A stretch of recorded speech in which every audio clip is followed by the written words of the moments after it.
Por que razão se iraria Deus contra a tua voz, de sorte que destruísse a obra das tuas mãos? Porque como na multidão dos sonhos há vaidades, assim também nas muitas palavras. Mas tu teme a Deus. Se vires em alguma província a opressão de pobres e a violência em lugar do juízo e da justiça, não te maravilhes de semelhante caso. Porque o que mais alto é do que os altos para isso atenta, e há mais altos do que eles.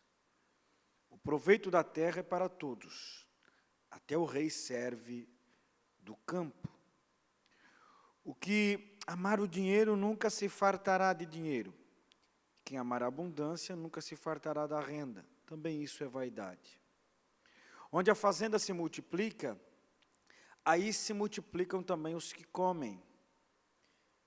Que mais proveito, pois, têm os seus donos, do que a verem com seus olhos? Doce é o sono do trabalhador. Quer coma pouco, quer muito, mas a fartura do rico não a deixa dormir. Há mal que vi debaixo do sol e atrai enfermidades. As riquezas que os seus donos guardam para o próprio dano, porque as mesmas riquezas se perdem por qualquer má aventura, e havendo algum filho, nada fica na sua mão. Como saiu do ventre de sua mãe, assim nu voltará, indo-se como veio, e nada tomará do seu trabalho que possa levar na sua mão. Também isto é um mal que causa enfermidades, que infalivelmente, como veio, assim ele vai. E que proveito lhe vem de trabalhar para o vento? E de haver comido todos os seus dias nas trevas, e de haver padecido muito enfado, enfermidades e cruel furor? Eis aqui o que eu vi, uma boa e bela coisa: comer e beber e gozar cada um do bem de todo o seu trabalho, em que trabalhou debaixo do sol todos os dias da sua vida que Deus lhe deu, porque esta é a sua porção. E quanto ao homem a quem Deus deu riquezas e fazenda, Ele deu poder para delas comer e tomar a sua porção e gozar do seu trabalho, isso é dom de Deus, porque não se lembrará muito dos dias da sua vida, porquanto Deus lhe responde na alegria de seu coração. Sente por bondade, meus irmãos. Queridos, em relação ao capítulo 5, nós temos duas conotações, do verso 1 ao verso 7 e do verso 8 em diante. Do verso 1 ao verso 7, ele vai trabalhar a questão daquele que vem ao culto, daquele que deseja ter uma vida orientada por Deus e com Deus. O interessante é que o texto começa: guarda o teu pé quando entrares na casa de Deus. Pressupõe que alguém vai entrar. Aqueles que servem a Deus vão entrar nesta casa. Não é se entrarem, quando entrarem. Traz a ideia de que vão entrar, em algum momento vão participar, em algum momento vão vir ao culto. E ele diz, para que o pé seja guardado, quando entrares, inclinar-se para ouvir a Deus, mais do que oferecer propriamente sacrifícios ao Senhor. A visão aqui é do culto ainda, na questão que envolvia o sacerdócio e o templo. Os sacrifícios que eram oferecidos no altar em forma de culto, louvor, prestação de culto, adoração.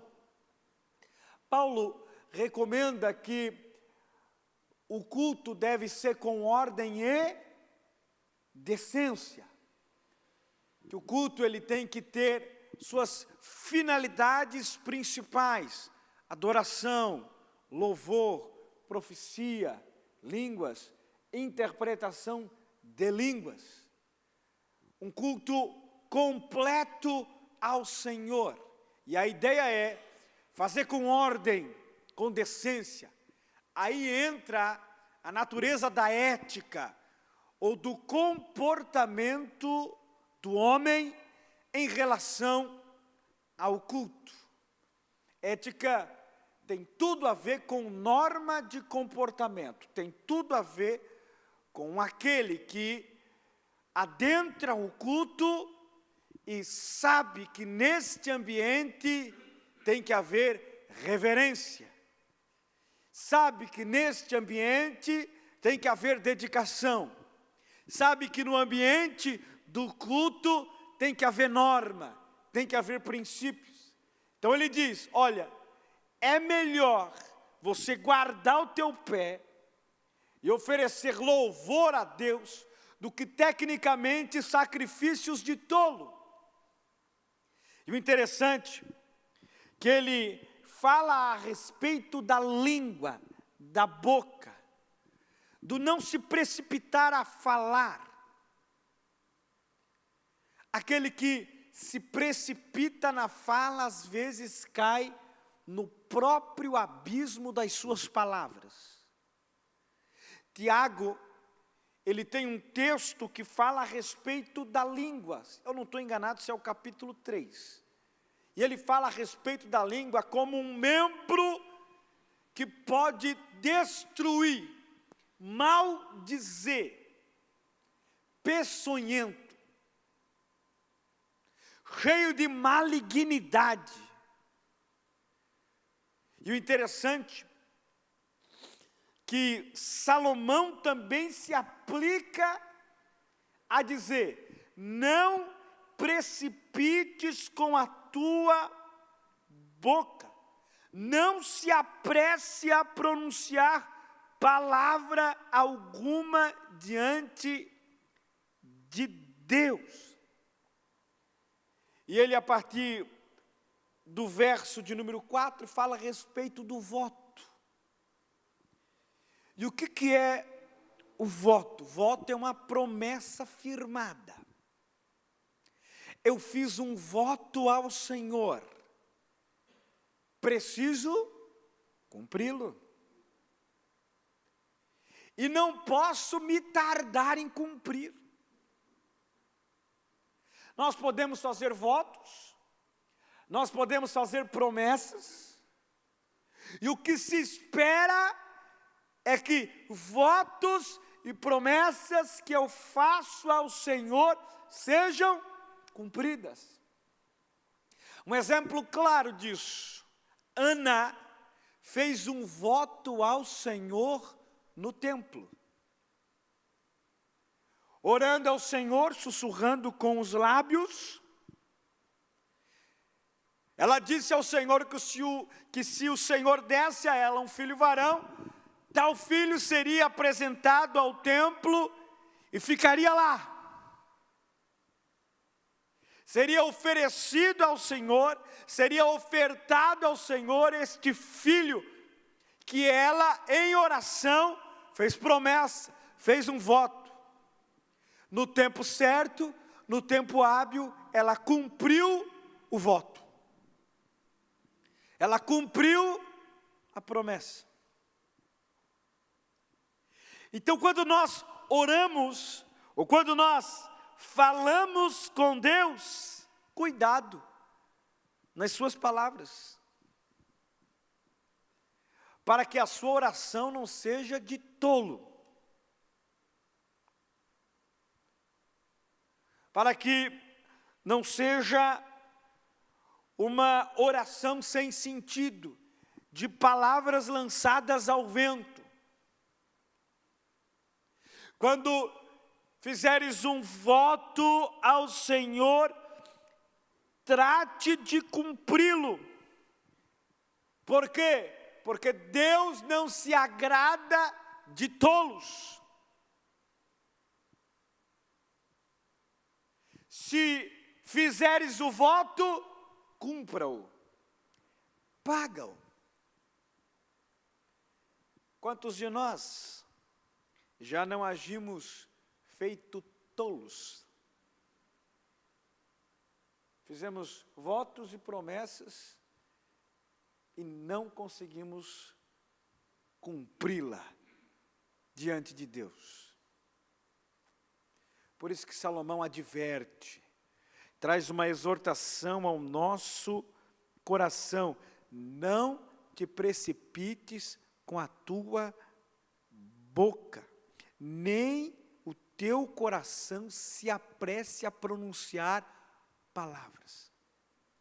Não faça como os fariseus, que se ostentavam na oração, em praça pública, orando em voz alta, fazendo seus votos, para que todos vissem que eles andavam vestidos de panos de saco, e orando em voz alta, e jejuando, e que aqueles que passavam por eles ouvissem e vissem os votos que eles estavam fazendo. Coisa de tolo. É como o manezinho fala: estás tolo, é? Estás tolo. Voto de tolo. Quando tu fizeres um voto ao Senhor, cumpra. É bíblico nós fazermos votos ao Senhor. É bíblico. Salmos de número 76, verso de número 11. Fazei votos e pagai ao Senhor, vosso Deus. Tragam presentes os que estão em redor dele, aquele que é tremendo. É bíblico. Nas páginas do Novo Testamento, foi feito um voto pela igreja primitiva: vender as suas fazendas, suas terras, depositar aos pés dos apóstolos, para que não faltasse nada à igreja. A igreja primitiva vivia uma realidade muito diferente nossa na questão financeira. Pelo fato da perseguição, muitos irmãos perdiam seus bens, eram confiscados, então se vendia antes de ser confiscado. Muitos irmãos perdiam seus trabalhos, passavam dificuldades só pelo fato de ser cristão, de se intitular eu sirvo a Cristo. E a igreja então estava crescendo, se fortalecendo. A realidade deles era diferente da nossa. Só que no capítulo 4, Barnabé faz um voto ao Senhor e cumpre o voto. No capítulo 5, um casal é morto por mentir ao Espírito Santo em relação ao voto que fez. Ananias e Safira fizeram o mesmo voto que Barnabé, só que eles mentiram na porção de entrega. Quando fizeres um voto, cumpram. Faça no secreto, você e Deus. Ninguém precisa saber, é só você e Deus. Ninguém ouviu a oração de Ana, nem Eli ouviu a oração de Ana, tanto é que ele achou que ela estava embriagada. Porque ela só mexia os lábios, falava bem baixinho, quase que não dava para ouvi-la. E ninguém soube o voto que ela fez, a não ser ela e o Senhor. Só que sem saber, Eli profetizou sobre a vida dela, que o Senhor, tua serva está atribulada, tua serva está incomodada, que o Senhor cumpra o voto, cumpra o desejo do teu coração. Se você fizer algo ao Senhor, ou se prometer algo ao Senhor, cumpra.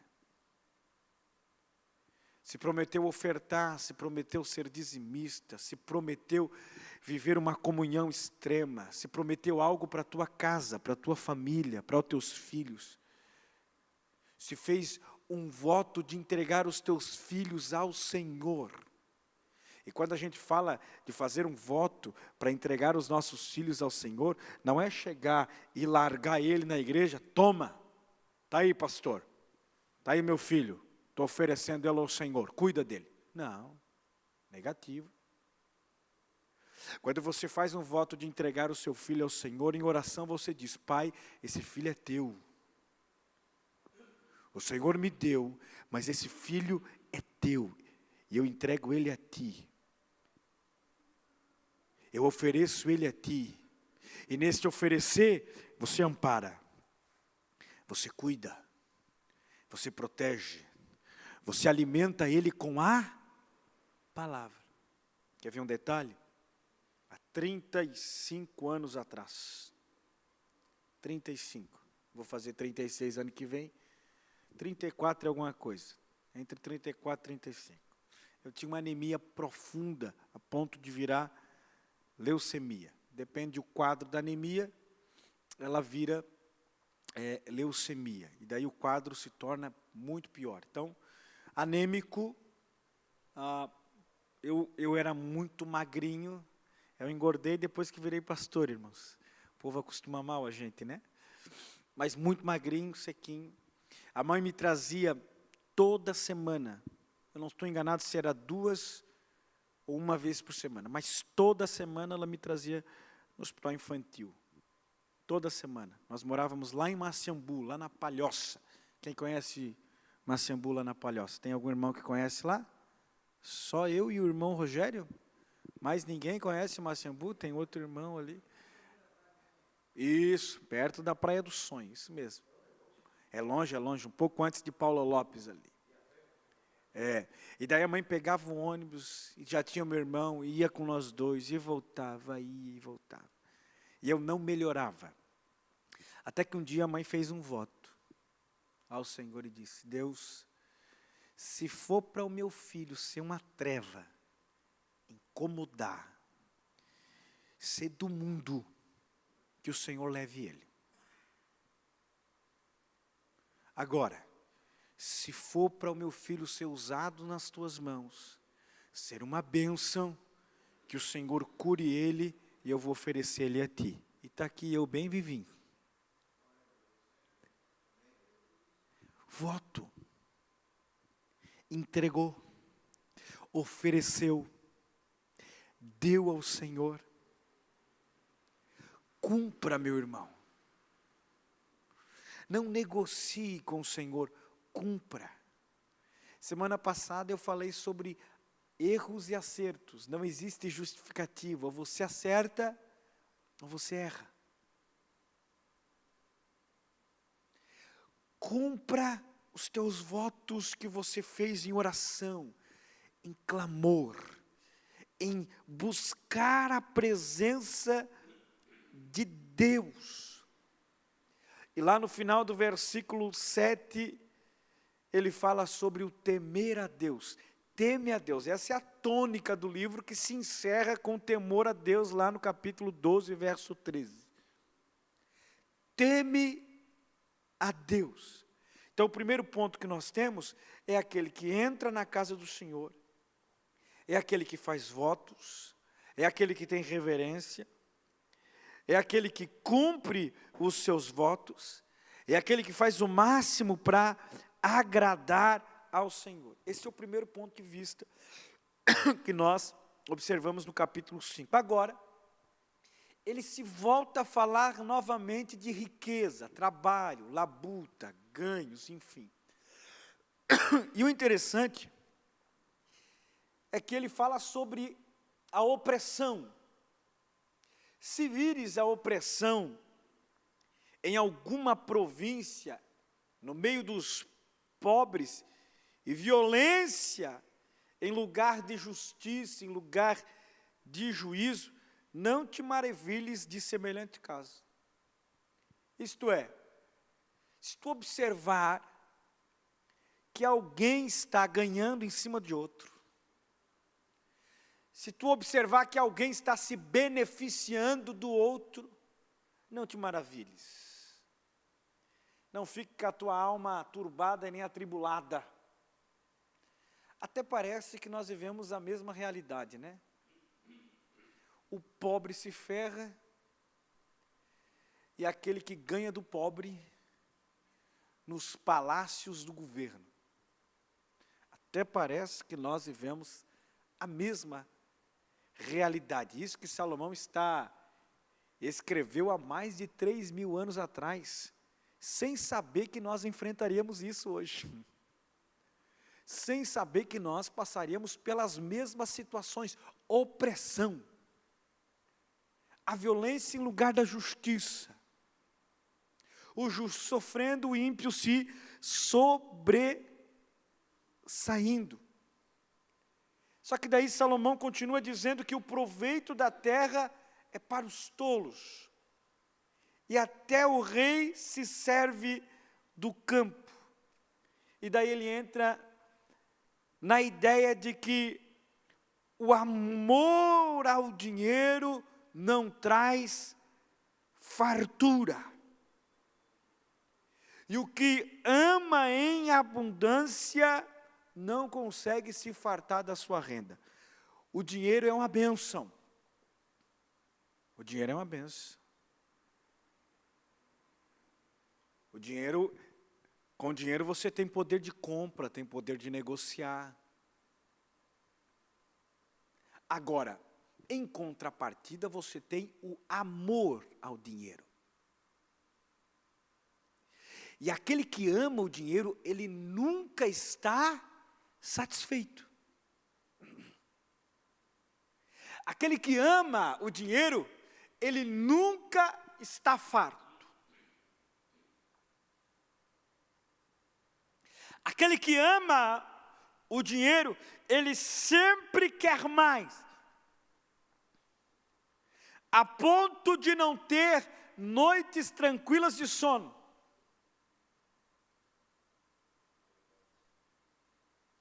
Aquele que ama o dinheiro, ele nunca consegue se alegrar, porque ele sempre está em busca deste amor desenfreado pelo dinheiro, ganância, poder aquisitivo. Sendo que Salomão lá no verso 5 vai dizer que saiu do ventre da sua mãe, e assim como saiu nu, voltará nu, sem levar nada. É a mesma realidade de Jó, que também é um livro poético. O tanto de multiplicação do amor ao dinheiro traz males. Em algumas crises que tiveram na história, como a crise de 29, que afetou inclusive os barões de café no Brasil, homens que eram riquíssimos, possuíam uma riqueza extraordinária, mas quando observaram que estavam falidos, muitos deles tiraram a própria vida, por causa do dinheiro. E daí, para o pobre, para nós, trabalhadores, doce é o sono do trabalhador. Quer coma pouco, quer muito, porém a fartura do rico não deixa dormir. O trabalhador dorme tranquilo. Sabe que tem boleto para pagar no dia seguinte, mas ele dorme tranquilo, que é só um boleto só. Não tira o sono dele.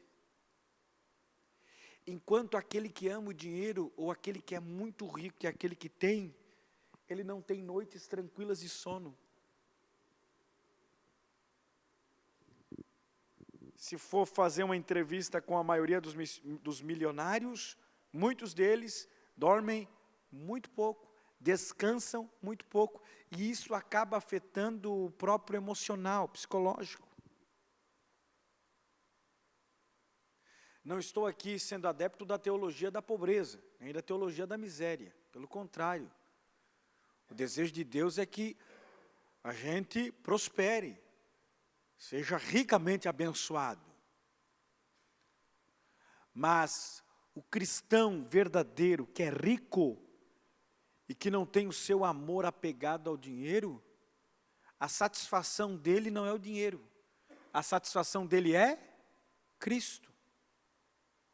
A satisfação dele é servir a Jesus, é andar com Jesus. E você pode notar que esse que tem a sua satisfação em Cristo, ele sempre vai tendo mais. Deus vai acrescentando. E aquilo não torna um enfado para ele. Não é um problema. Não é uma dificuldade. Não tira o sono. E ele continua descansando e dormindo, descansando no Senhor, que ele sabe que até dos seus recursos, que até dos seus bens, o Senhor cuida. O Senhor guarda. Eu particularmente conheço irmãos que são riquíssimos, mas se observa nele humildade, coração sincero, alguém que tem um amor na obra de Deus e pelas coisas de Deus, que investe no reino, que aplica o seu dinheiro no reino de Deus, e que Deus dá em dobro, retorna, e isso não traz para ele noites intranquilas de sono, pelo contrário, ele dorme tranquilo porque ele sabe que quem cuida dele é Deus. Agora, quem ama o dinheiro nunca tem tranquilidade. O ganancioso, o egoísta, nunca tem tranquilidade, nunca tem um sono tranquilo, o sono do justo, não consegue dormir como o trabalhador que tem a doce noite do sono. E o que mais Salomão viu? Ele viu que debaixo do sol, ou no cotidiano da vida, há enfermidades, e que as riquezas dos seus donos, eles guardam para o próprio dano. Steve Jobs, um homem que tinha muito dinheiro, bilionário, fundador da Apple. No final da sua vida, ele não tinha dinheiro para comprar saúde. Um homem que teve todo o dinheiro possível para comprar o que queria, para empregar quem ele quisesse, dar o salário que ele quisesse, mas no final da sua vida ele não tinha dinheiro para comprar saúde e nem para comprar a saúde de alguém para trocar com ele.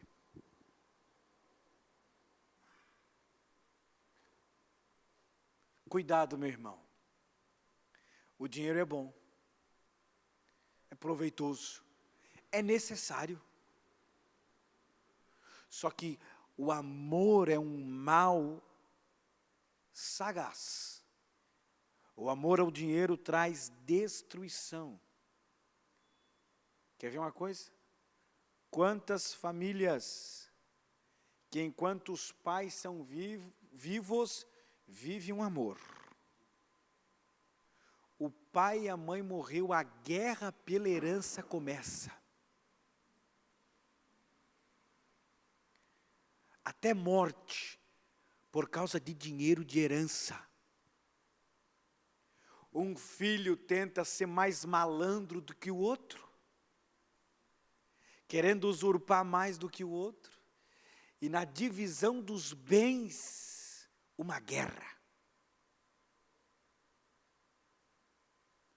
O amor pelas coisas, O amor por algo fútil, banal, material, que vai se deteriorar, que acaba, que não é eterno. Quantas famílias, irmãos, de sangue, que não tem mais convivência, que não conversam mais, que não falam mais, por causa do dinheiro, da ganância, do egoísmo. Cuidado, para que você não entre nesta mesma barganha. Por quê? Porque tu não leva absolutamente nada, não existe gaveta em caixão. Não existe, não leva nada. Nu saiu, nu vai voltar para o pó. E o interessante é que ele termina, para nós encerrarmos, que uma coisa bela e boa ele consegue observar: comer é algo bom. Beber água, refri, não tinha refri naquela época, né? Mas beber e se alegrar com o bem do seu trabalho, em que você lutou, labutou, com sinceridade trabalhou, com honestidade, com caráter, com verdade você conquistou, trabalhou, correu atrás todos os dias da vida que Deus lhe deu. E você então aproveita desta porção. Um irmão que se aposenta, ele chega aos 65, 68, eu não sei mais com quantos anos se aposenta agora, depois que mudou a lei. Mas quando ele aposenta, ele vai desfrutar da sua aposentadoria. Isso se não tiver que trabalhar, né? Porque às vezes é um saláriozinho seco, daí tem que trabalhar para dar uma calibrada a mais no pouquinho que tem. Mas o propósito é você desfrutar da porção que lhe é de direito. Daquilo que você trabalhou. Eu estava visitando o Marcelo e a irmã Andréia ontem, e o Marcelo tem 27 anos de empresa, trabalhando numa única empresa, na Porto Belo, 27 anos. Tem gente que em um ano, se duvidar muito, tem 5 assinaturas na carteira. Isso quando ele não banca uma de ser vergonha para entrar na empresa e depois sair para processar ela. Porque tem uns que fazem isso. Tem uns que gostam de ferrar a vida alheia. Gostam de ferrar a vida do outro. Entram na empresa, vão trabalhar lá na empresa, às vezes de um irmão, e o irmão pagou todos os direitos certinho, e depois o camarada vai lá de forma desleal, um mau caráter, e ferra a vida do irmão, ou ferra a vida daquele empresário, ou ferra a vida daquele comerciante. Esse vai ter a sua porção no final da sua vida, quando chegar a velhice e não ter nada. Ou quando o juízo de Deus vier. Agora, para você que exerce, que trabalha, que é leal, que tem caráter, que tem honestidade, Salomão está dizendo: ei, coma, bebe, tenha a alegria do bem que você recebeu do seu trabalho. Não murmure do seu salário, não murmure daquilo que chega às tuas mãos, pelo contrário, tenha alegria.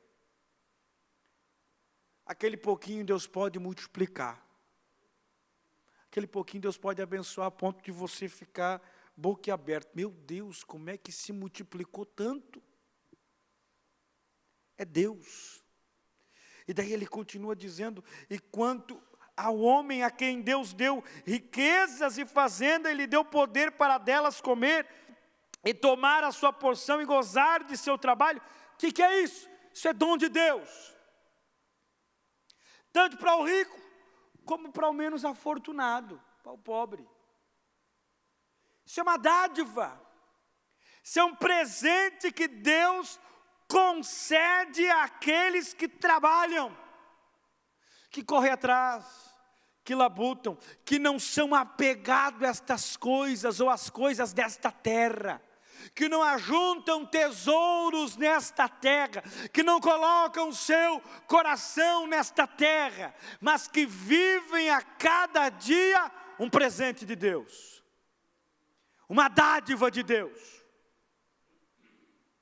Então, meu irmão, tenha alegria no seu coração, na sua alma, fique de pé por bondade.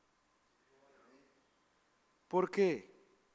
Ele finaliza dizendo que Deus responde transmitindo alegria no seu coração.